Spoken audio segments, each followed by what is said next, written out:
Hi, and welcome to today's show, where I'm going to be discussing whether residential real estate in Australia is a Ponzi scheme or not. Now, for many years, there's been a debate about the sustainability of the Australian property market and whether it's a Ponzi scheme waiting to collapse. Some commentators have argued that rising house prices are being driven by speculation and by greed, and that it's only a matter of time before the bubble bursts. I'm also going to share with you what I believe is the most important money lesson to teach your children. And even if you don't have children, or if they're grown up, I'm sure this discussion will be of benefit for you for your own personal money habits. Now, regular listeners know I usually have a guest on the show, but every now and then I just have a chat, just you and me, and that's what's going to happen today as we discuss these two important topics. So let's get on with the show. Welcome to the Michael Yardney podcast, where twice each week you will learn a number of new ideas regarding success, property investment and money in around 30 minutes. Our show is brought to you by Metropole, who specialise in helping you grow, protect and pass on your wealth through strategic property and wealth advice. Now here's your host, Michael Yardney, Australia's authority in wealth creation through property, who has been voted one of Australia's top 50 most influential thought leaders. We started the year with high hopes, but recently the Reserve Bank Governor Philip Lowe told us inflation's going to hang around a lot longer than most of us hoped. It won't even fall into the Reserve Bank's preferred band of, between 2 and 3% until 2025. And he also warned us that there will be more interest rate rises to come. Now, not surprisingly, this has brought out the usual suspects predicting a bloodbath for Australia's real estate markets, and they likened our housing markets to a speculative Ponzi scheme. So is this really true? Well, that's what I want to have a chat with you about today, but maybe we should start off by having a talk about what is a Ponzi scheme. Now, a Ponzi scheme is a fraudulent investment scheme where returns are paid to earlier investors using capital contributed by newer investors. Rather than making money in whatever the investment scheme is, it was actually just transferring funds from new investors to the old ones and pretending the project was making money. The scheme's operators typically entice investors with promises of high returns that are too good to be true. And they often use various tactics to create the illusion of a profitable investment opportunity. They sometimes falsify financial statements. They occasionally create fake investment portfolios. And there's usually high-pressure sales tactics involved. Now, the Ponzi scheme typically collapses when it becomes impossible to find new investors to pay returns to the earlier investors, or when investors start to withdraw their funds. At this point, the scheme's operators often abscond overseas. You've probably seen it in the news, and the remaining funds somehow or other disappear, and there's legal action taken. Now, Ponzi. Well, the Ponzi scheme was named after Charles Ponzi, who apparently in the early 20th century perpetrated a scam that involved buying and selling international reply coupons for postage stamps. Okay, I'm not totally sure what that is, but Ponzi promised investors a high return of 50% in 90 days, but in reality he was using funds from new investors to pay off the earlier investors.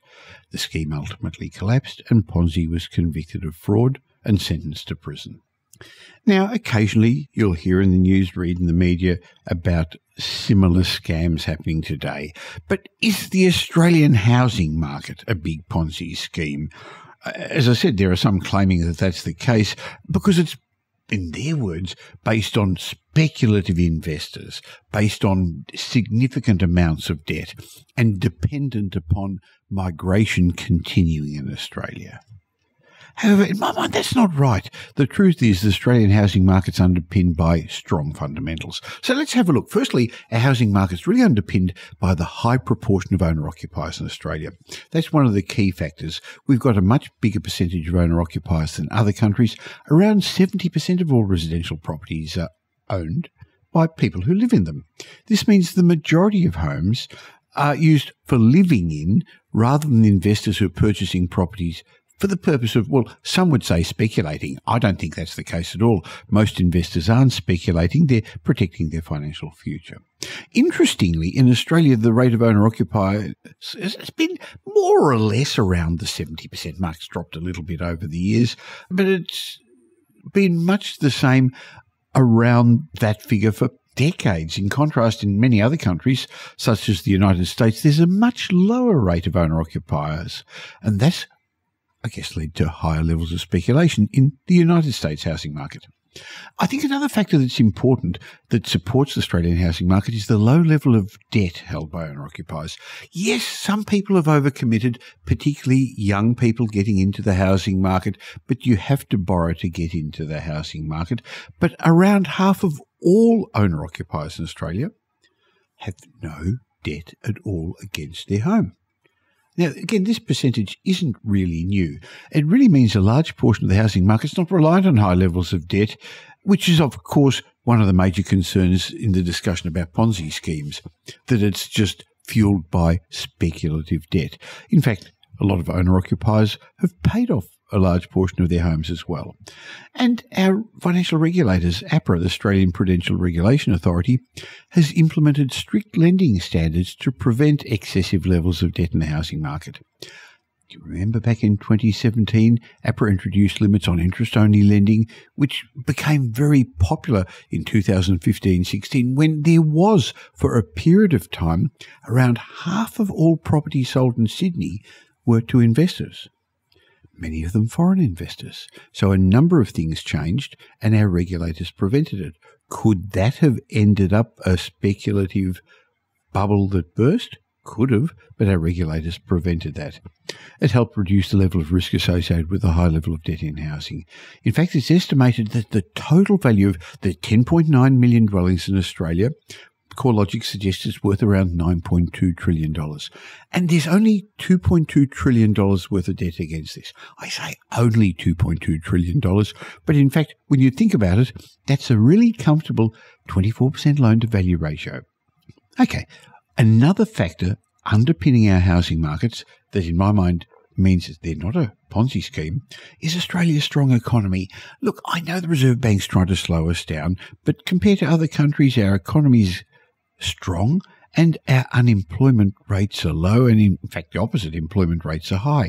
According to the World Bank, Australia's experienced consistent strong economic growth for well over 2 decades now, and overall our annual economic growth has averaged over the last couple of decades about 2.7% per annum. It's actually growing gently but well. Australia's also got one of the lowest unemployment rates in the world, and that creates a stable environment for our housing markets. It supports the demand for housing, and it means people can afford to pay their mortgages, despite the rising interest rates. Okay, another factor underpinning our housing markets is immigration. That's Australia's growing population, which is driven by, well, partly natural population growth and migration. As I was saying, immigration is a factor as well. While immigration is a concern for some, and some say, yeah, look, that's feeding the Ponzi scheme. If the immigrants don't come in, our property markets will fall and collapse. Well, that didn't happen when the doors were shut, the gates were shut during COVID. But our government has decided it wants to increase immigration. It's basically increased to 195,000 people a year. That's permanent residents, plus all the students and the temporary visas as well, as a fundamental driver of our economic growth. And this leads to demand for housing. In particular, skilled migration is coming to Australia, and that's a key factor in growing our economy, which makes the wheels of industry go round. These people pay taxes, buy goods, and keeps the world turning around, and they've got to live somewhere. But interestingly, there have been housing Ponzi schemes in Australia in the past. Property booms usually start with a genuine rise in demand for housing, and that's happening at the moment. If you think about it, the demand hasn't occurred just yet, but there's an undersupply of property, and once confidence returns later this year when interest rates peak, and that's not that far off, and when inflation is well understood to have peaked, when confidence returns, buyers are going to come out. So the next cycle is going to pick up. This is the year the property markets will reset. And in the past, as the cycle moves on, the market moves on because of genuine demand, but sometimes they can turn into speculative bubbles, driven by the expectation of higher prices, rather than being based purely on genuine demand for accommodation. When this happens, let's be blunt, we do have the makings of a property market Ponzi. Now, this was clearly evident in the property mining boom over a decade ago. So many people have forgotten it, but those who were hotspotting then, who are still talking about hotspots now, they recommended people go off and buy in the mining towns, and it was based on the speculation by investors buying properties in faraway places with the expectations of continual rising rents and prices. Of course, when the mining boom finished, the property Ponzi collapsed. This type of crash really only occurs in markets controlled by investors. That's why I only recommend investing in locations that are dominated by owner-occupiers, and in fact affluent owner-occupiers who won't sell up when the property market slows down. In fact, they'd rather eat Maggi noodles than sell up their homes. So it's encouraging to understand that Australia's housing markets are underpinned by the stability of a large percentage of owner-occupiers who've purchased a home to live in rather than chasing cash flow, rather than chasing capital growth. I mean, that's what they're looking for, capital growth in the long term, but they're not speculating. Our housing markets are resilient because they're underpinned by strong fundamentals, low levels of debt, strong economic growth, strong employment growth, and a growing population. If you think about it, our population's around 25.5 million people now. It's going to be 29 million people by 2030. It's going to be 40 to 50 million people by the middle of this century. And most of them are going to live in our capital cities. But of course, like with any market, there are risks and concerns that you've got to address. But overall, Australia's housing markets are going to remain stable. Yes, they're going to have their ups and downs. And sure, I see headwinds moving against our property markets in the short term. But in the long term, I see residential real estate as an attractive opportunity for investors who've got a strategic long-term focus. And if you think about it, despite the multiple interest rate rises we've had, our property markets have been remarkably resilient. The current interest rate cycle has triggered a large fall, a large decline in Australian property values, but that's been particularly in Melbourne and Sydney, while other markets other capital cities haven't suffered anywhere near as much. But that's just part of the property cycle. I guess currently low listing volumes, a few of properties for sale are helping protect the market from further downward pressures. And, there's been all this talk about a fixed rate cliff ahead. But interestingly, the Reserve Bank is telling us that the majority of mortgage debt is on variable terms, not fixed rate. And many people who've been at fixed rates have actually they've had a free kick. The interest rate's been very low. They've overpaid on their mortgages during this very low interest rate cycle. Even though there may be another interest rate rise or two ahead, our analysis suggests there's a light at the end of the tunnel as the decline in property prices is slowing down, asking prices are holding up, and auction clearance rates are pretty solid. So as I said a bit earlier on, once interest rates peak, and that's not far off, once inflation peaks, and I think that's probably happened, consumer confidence is going to return, the market will reset, and a new property cycle will begin. But it's not going to be a rapid rise. We're not going to have another boom. When you look at the stages of the property cycle after the downturn stage, which we've gone through, there's going to be the stabilisation phase. More sellers are going to slowly put their properties on the market. Buyers are going to come back. Prices will remain stable. And then in due course, they're going to start rising. Of course, there's no end in sight to the rental crisis, and rentals are going to keep skyrocketing this year. So while I know to the untrained eye, some people say that this is the end of property investing, interest rates are high, there's more raises to come, property values are falling, they're still unaffordable, increased government regulation interferences scaring off some investors, and there's still in the background the talk about the recession because of the Reserve Bank's insistence on hammering inflation.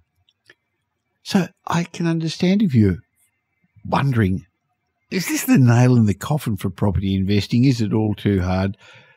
I know that's clearly what some people believe. But the answer is no, it's not the end, and it's not a Ponzi scheme about to collapse. I know many investors and home buyers are sitting on the sidelines. They're waiting for somebody to ring the bell that the market's bottomed. But at Metropole, we're seeing strategic investors with a long-term view, recognising that this stage of the cycle is a window of opportunity. They know in the past this stage of the cycles when fortunes have been made by those who follow a proven strategy. They know inflation and interest rates are going to peak sometime this year. They don't know exactly when, but the timing's uncertain, but they know the market's going to reset, and when the new cycle begins, the uncertainty is going to disappear. So my suggestion is, if you have a long-term view, get your ducks in a row, plan for the next stage of the cycle. And if you want to find a proven, time-tested strategy for this year and beyond, one that's got a strong track record, why not have a chat with my team at Metropole? Go to metropole.com.au. I firmly believe that property investment is a process, not an event, and the eventual property you purchase is going to be the physical manifestation of a whole lot of important decisions that you've got to make, and you've got to make them in the right order. And I also know my team at Metropole can provide you with a time-tested, proven framework that I've fine-tuned over 5 decades. We've invested in times like this before. Go to metropole.com.au and have a complimentary clarity consultation with my team. Have a chat and see what your options are. Now here's Michael's mindset message. Remember, a change in your thinking will lead to a change in your life. Today, I'd like to teach you the most important lesson you can teach your children about money. Now, you may not have children yet, you may not be planning to have children, or your children may have grown up, but I believe this lesson is so important, it'll be relevant for you as well. You see, we live in a world of consumption where people seek immediate gratification. We want the latest and greatest gadgets, and we want all those products as soon as they hit the shelves, don't we? Think about Apple and that ridiculously long line of people who queue up as soon as their iPhones are a year old. Now, when it comes to money management and becoming rich, though, patience and delayed gratification, the opposite of the quick consumption, that makes all the difference. Patient people are more likely to save their pennies rather than seek those easy and what tends to be expensive credit cards or those afterpay systems, because they're happy to wait for their new car or the big TV screen or the latest gadget. They don't seem to have it all yesterday. Now, one of the common rich habits that I've mentioned a few times on this podcast, and that's a theme in my book, Rich Habits, Poor Habits with Tom Corley, is that we've found amongst the most successful people, they all share the habit of the ability to delay gratification. Successful people seem to possess a higher patience and an aptitude to postpone their enjoyment so that they can get more later on. They've got an ability to work hard to accomplish a goal which isn't achieved for a long time.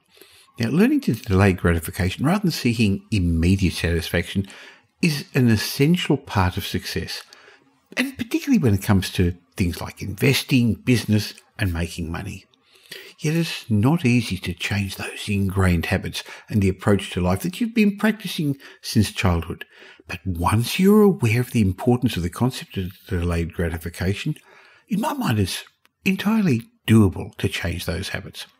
So you start with small alterations to your thought patterns. Well, first of all, by acknowledging your habits, those habits you've got to want immediate gratification. Remember, if it comes too quickly, chances are you're going to lose it again just as easily. Now, please stick with me, because there's probably some people out there thinking, oh, you old fuddy-duddy, you don't understand all that. But I've been through it all before. By the way, now that I am financially independent, now that I've got a cash machine for my property portfolios, I don't have to wait. I don't have to delay my gratification. I'm not being smart or vain, but I can choose to buy or do whatever I want. But that's because I've built an asset base and I'm at the point where I am now. And if you're not there yet, I want you to get there by learning this concept of delayed gratification, because all good things take time. As Warren Buffett wisely said, wealth is the transfer of money from the impatient to the patient. So if you're wondering what I'm on about, let me explain. The definition of delayed or deferred gratification is the ability to resist the temptation for an immediate reward and therefore wait for a later reward. Now, this later reward is usually much larger than the immediate one, and that's why it's worth waiting for. Research into the ability to delay gratification shows there are a number of other positive outcomes from this skill. It's been shown that you end up with more academic success, physical and psychological health, and social competence. Similarly, a person's ability to delay gratification relates to other skills such as patience, impulse and self-control, willpower, and they're all involved in self-regulatory behaviour. So if we think about the rich and successful people, one of their key rich habits is the ability to delay a small instant reward for a later but more generous one. But we need to remember that this skill isn't natural for most people. So if you're having difficulty with it, don't feel bad. Humans are wired for instant gratification. We love it.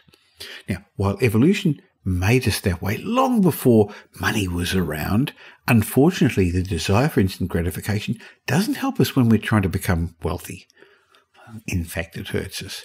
That's one of the reasons many high-income earners are not rich. I see this all the time where people are earning more, but they're spending more and they end up on a treadmill.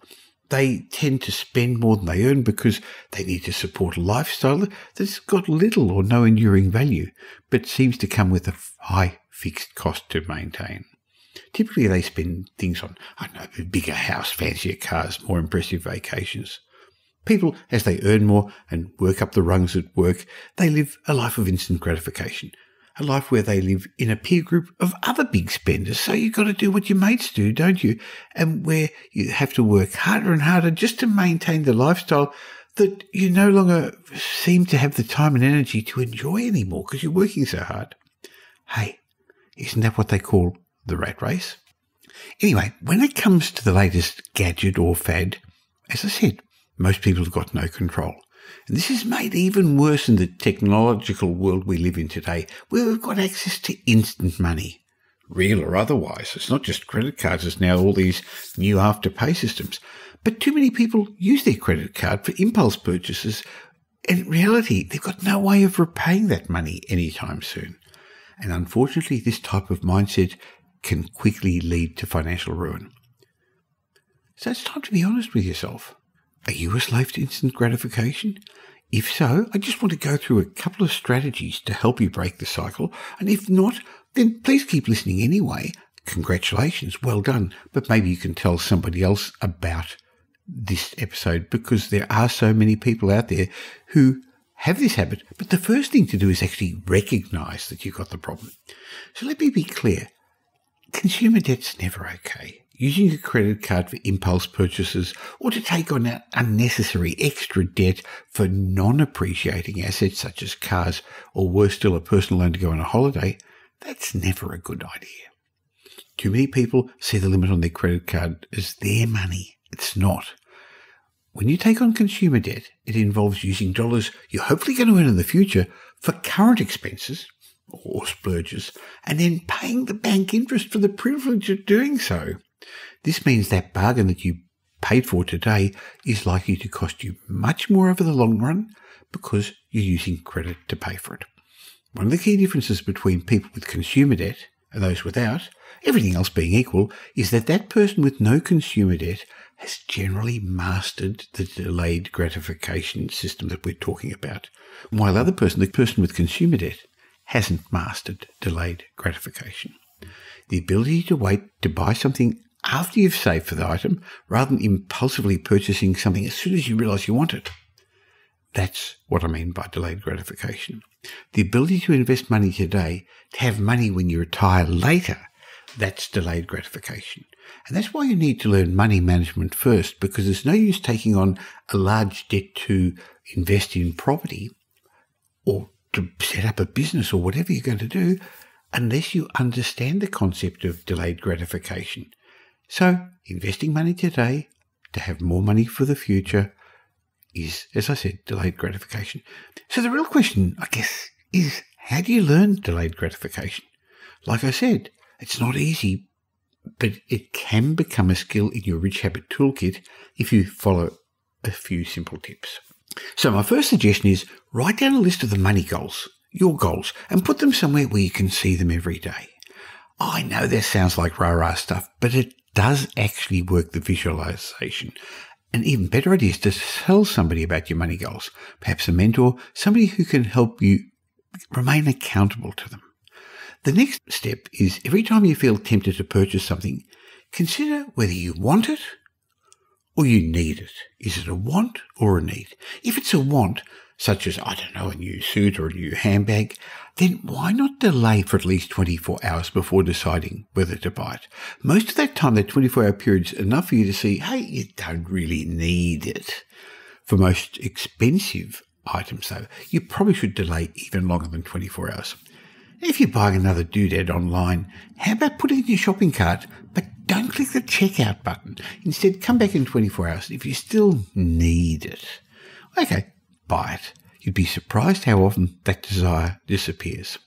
Now, there's a science behind delayed gratification. Let me explain.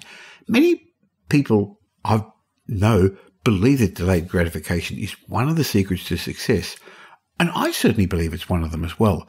You see, there's been numerous studies about delayed gratification over the years, psychological studies, and I thought I'd share just two of them with you to illustrate how it works. Now, a classic one that's often mentioned is the marshmallow study. Have you heard about it? In 1972, there was an experiment that tested children's ability to delay gratification. Now, in this experiment, a researcher offered a small child a choice. They could have one marshmallow now or two marshmallows if they could wait a mere 15 minutes. Now, the researcher left the child alone in the room with one marshmallow on a tray in front of them. And the child was filmed with secret video cameras. Now, of course, most children couldn't wait, and they soon ate the marshmallow. However, about 30% of them were able to delay gratification, and they got a second marshmallow. Now, interestingly, in the follow-up studies, these same children were tested for up to 30 years. And guess what happened? The ones that could wait for that second marshmallow, the ones that were able to delay gratification, were more successful later in life in all areas of their life. They got higher test scores at school. They seemed to have fewer problems with drugs. They were more likely to go to university or college. They had lower body fat. And as adults, they had more money. Now, according to the researchers, the children in the experiment used a number of techniques to delay gratification and control themselves. You see, they watched the videos, and I've seen some of them. You may have seen them on YouTube as well. Some of the children just turned around so they couldn't see the tray of marshmallow in front of them. Others covered their eyes so they couldn't physically see the marshmallow. Some even kicked the desk or pulled their hair out to distract themselves. Others stroked the marshmallow as if it was a toy or a doll or something. And of course, these were all techniques to control their focus. Sure, they were childish techniques, but hey, they were children, and they worked. What was clear from this experiment was that 30% of children who were lucky enough to have developed delayed gratification from a young age did so much better in life. But many people think that adults can also develop self-control through practice. And that's, I guess, what I'm suggesting for you if at this point delayed gratification or lack of it is a problem for you. You see, with that self-control, you can become more successful. You can reach your goals. In other words, the series of experiments that I was talking about proved that the ability to delay gratification is critical to success. So if you want to be successful, you're going to have to learn that skill. If you think about it, you can see the impact on success of being able to delay gratification wherever you look. If you can delay gratification of watching television and get your homework done as a child, you're going to learn more. You're going to get better classes, better grades. If you delay gratification of buying sweets or chips at the store, you're going to eat healthier and you'll be healthier too. If you can delay gratification of finishing your workout early, put in a few more reps or do another lap or two, you're going to be stronger. You're going to be fitter. So the question we need to ask ourselves is this. Why did some children naturally have more self-control and were therefore destined for success? So more research was conducted to delayed gratification to find out this answer. Now, researchers at the University of Rochester decided to replicate the marshmallow experiment, but they actually made a special and important twist. This time they split the children into two groups. According to the study results, the first group of children were also exposed to an unreliable experience. They were let down. They were given a promise to bring bigger crayons or more stickers compared to the small selection they were originally given. But these promises didn't materialise. On the other hand, there was a second group of children that had reliable experiences given to them. They were promised better crayons or stickers, and they were provided to them. Now, it doesn't take Einstein to work out what consequently happened to the marshmallow experience, does it? The first group, having experienced broken promises, well, they had no reason to trust researchers. They didn't think they're going to bring them a second marshmallow, so they quickly ate the first marshmallow that was in front of them. On the other hand, the second group, they'd experienced delayed gratification training because their promises were kept. So they learned that waiting was worth it because they'd previously received better crayons or better stickers. So they had the capability of waiting longer. On average, according to the results, they waited an average of 4 times longer than the first group. In other words, the researchers found that children's ability to delay gratification and display self-control wasn't really a predetermined trait, but it was impacted by their experiences and by their environment that surrounded them. Now, I guess that's no surprise if you've actually had a look at how we develop. So, in fact, the effects of environment worked for them, but almost instantaneously. Just a few minutes of reliable or unreliable experiences was enough to push the actions of each child into one direction or another. Now, I hope you're finding this useful, and I hope you can understand then the thinking and the psychology behind why maybe you aren't as good with delaying gratification and why you should consider doing it. So thank you for listening. I've got a couple more points I want to make to you about this, because over the decades, these marshmallow experiments have been very popular and they've been tried by lots of other psychologists, but they're only one piece of the delayed gratification puzzle. Human behaviour, and I guess life in general, it's much more complex than that, isn't it? So let's not pretend that one choice of a 4-year-old is going to determine the rest of their life or her life or his life or how rich or successful they're going to become. However, my observation is that studies do highlight a very important rich habit. Waiting for that second marshmallow or better crayons or better stickers isn't easy. In fact, for children it's particularly hard. But what we can learn from this is you need to find the ability to be disciplined and take action instead of becoming distracted and doing what's easy. Success in nearly every field requires you to ignore something easier, in other words, delaying gratification, in favour of doing something harder.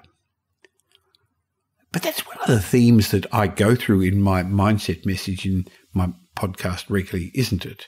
So the lesson from all this is that we all can develop the rich habit of delayed gratification and accepting what good things in life there are for us as long as we wait for them.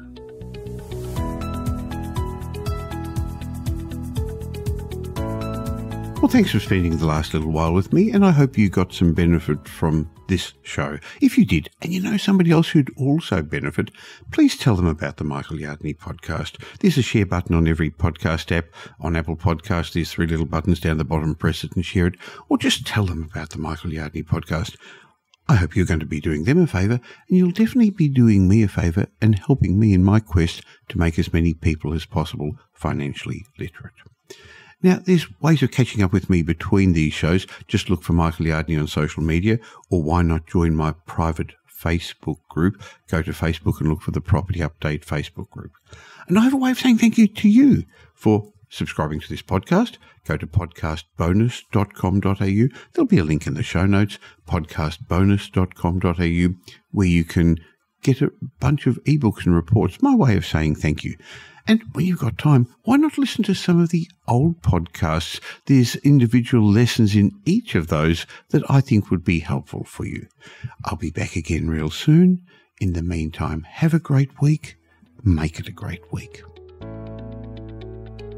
Thanks for listening to this episode of the Michael Yardney podcast, which was brought to you by Metropole, who help their clients grow, protect, and pass on their wealth through strategic property and wealth advice.